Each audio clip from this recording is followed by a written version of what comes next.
જય માતા ખેડૂત મિત્રો, આજે તારીખ 29 મે 2025 ને આજની સવારની હવામાન અપડેટની અંદર માહિતી મેળવીએ તો ગુજરાતની અંદર ચોમાસું ક્યારે પહોંચશે તેની અપડેટ મેળવીશું। તે ઉપરાંત બીજી અને ત્રીજી જૂને ગુજરાતની અંદર ફરીવાર પ્રી મોન્સૂન એક્ટિવિટી જોવા મળશે। સાથે જ મિત્રો જૂન મહિનાની 8 તારીખ બાદ પણ ગુજરાતની અંદર વરસાદની સંભાવના હશે તો તેની વિગતવાર અપડેટ મેળવીશું। સાથે જ મિત્રો હવે ગુજરાતની અંદર ચોમાસું વહેલું પહોંચશે કે મોડું થશે તેની પણ માહિતી મેળવીશું। ક્યાં ચોમાસું પહોંચ્યું છે તેની પણ અપડેટ મેળવીશું। બંગાળની ખાડીમાં પણ અત્યારે લો પ્રેશર સિસ્ટમ બની ચૂકી છે, ગુજરાતમાં તેની અસર કેવી નોંધાશે તેની પણ માહિતી આપણે આ વિડીયોની અંદર મેળવીશું। ચેનલમાં નવા હોય તો ચેનલને સબસ્ક્રાઈબ કરી નાખજો અને વિડીયોને લાઈક આપીને શેર કરી દેજો। મિત્રો ખાસ કરીને વાત કરવામાં આવે તો બંગાળની ખાડીમાં અત્યારે એક લો પ્રેશર સિસ્ટમ બની ચૂકી છે અને તેનો ટ્રફ ઠેઠ રાજસ્થાન સુધી તેમજ અરબી સમુદ્ર સુધી આવી રીતે ફેલાયેલો જોવા મળી રહ્યો છે, પરંતુ આ સિસ્ટમની ખાસી અસર ગુજરાતમાં કોઈ નહીં જોવા મળે, તેમજ આ સિસ્ટમને કારણે ગુજરાતમાં કોઈ વરસાદની પણ સંભાવના હાલ જોવા મળતી નથી, એટલે કોઈ ખેડૂત ભાઈને ડરવાની જરૂર નથી। આ સિસ્ટમ હજુ મજબૂત બનશે, ત્યારબાદ તે ડિપ્રેશન અને ડીપ ડિપ્રેશન બનીને બાંગ્લાદેશ તેમજ ભારતના અન્ય જે રાજ્યો છે, જે પૂર્વના રાજ્યો છે તેને અસર કરે તેવી સંભાવના રહેલી છે। તેમજ આ સિસ્ટમનું કાંઈ વાવાઝોડું બને તેવી પણ હાલ કોઈ સંભાવના જણાતી નથી, એટલે કોઈ ખેડૂત ભાઈને ડરવાની જરૂર નથી। બાકી ગુજરાતથી ઘણી દૂર હોવાને કારણે ગુજરાતમાં તેની ખાસી કોઈ પણ પ્રકારે અસર નહીં જોવા મળે।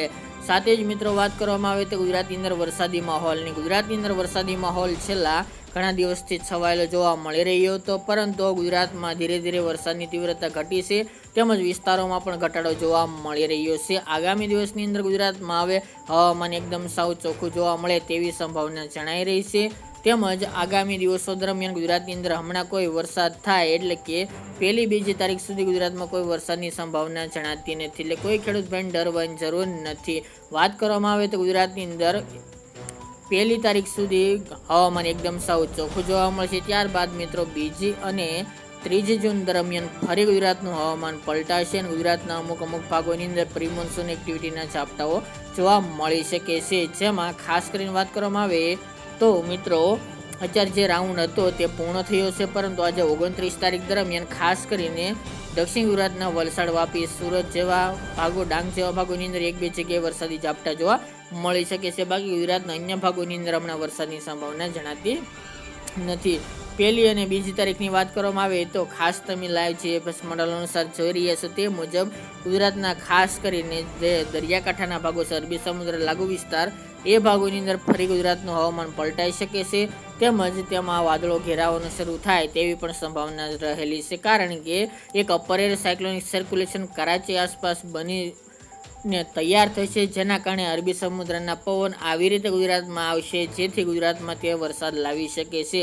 અને મિત્રો ખાસ કરીને આ સિસ્ટમને કારણે જો આ કરાચી ઉપર સિસ્ટમ લો પ્રેશર બનશે, અપર એર સાયક્લોનિક સર્ક્યુલેશન, તો મિત્રો ગુજરાતમાં ચોમાસું પણ વહેલું આવે તેવા સંકેતો જોવા મળી રહ્યા છે। આપણે પહેલાં પણ જણાવ્યું હતું મિત્રો કે ગુજરાતની અંદર ચોમાસું વહેલું પહોંચી શકે છે। સાથે જ મિત્રો ગઈકાલ દરમિયાન અંબાલાલ પટેલે પણ વરસાદને અને ચોમાસાને લઈને આગાહી કરી છે, તેના મત મુજબ આગામી દિવસ દરમિયાન ચોમાસું પણ વહેલું આવી શકે છે। ચોમાસાની અપડેટ આપણે આગામી થોડી વાર પછી જણાવીશું, પરંતુ તે પહેલાં વરસાદની વાત કરી લઈએ તો મિત્રો ખાસ કરીને હવામાન પલટો સૌરાષ્ટ્રના દરિયાકાંઠાના ભાગો હોય, દક્ષિણ ગુજરાતના ભાગો હોય, મધ્ય પૂર્વ લાગુ વિસ્તાર હોય, તેમાં વાદળછાયું વાતાવરણ જોવા મળશે। ખાસ કરીને વરસાદની સંભાવનાની વાત કરવામાં આવે તો મિત્રો જેમની અંદર દરિયાકાંઠાના ભાગોનો સમાવેશ જોવા મળી રહ્યો છે 2 તારીખ દરમિયાન, જેમાં વરસાદની સંભાવના સૌરાષ્ટ્રની અંદર ભાવનગર જિલ્લો છે, અમરેલી, જુનાગઢ, વેરાવળ, ગીર સોમનાથ, પોરબંદર, આ ભાગોની અંદર વરસાદની સંભાવના વરસાદી ઝાપટા જોવા મળશે। વધુ જ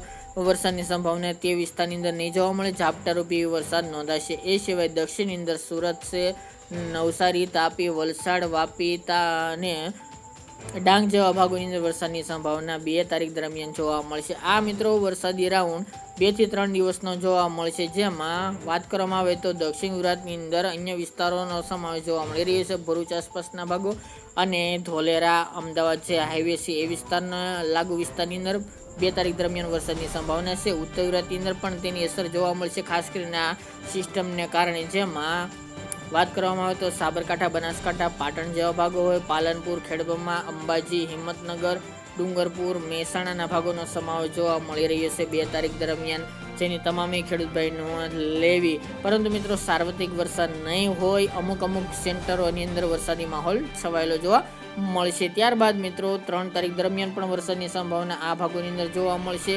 એમાં પણ કચ્છના 1-2 વિસ્તારોનો દરિયાકાંઠાના ભાગોનો સમાવેશ છે. દ્વારકા, જામનગર એ વિસ્તાર હોઈ શકે છે.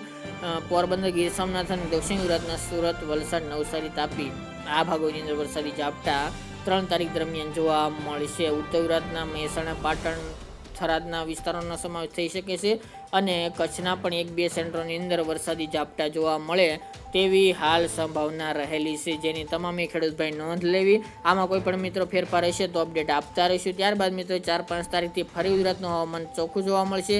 8-9 તારીખથી ફરી પાછો ગુજરાતની અંદર વરસાદી રાઉન્ડ જોવા મળશે. ત્યાં સુધીમાં ગુજરાતની અંદર ચોમાસું પહોંચે તેવી પણ શક્યતાઓ હાલ અમે માની રહ્યા છીએ.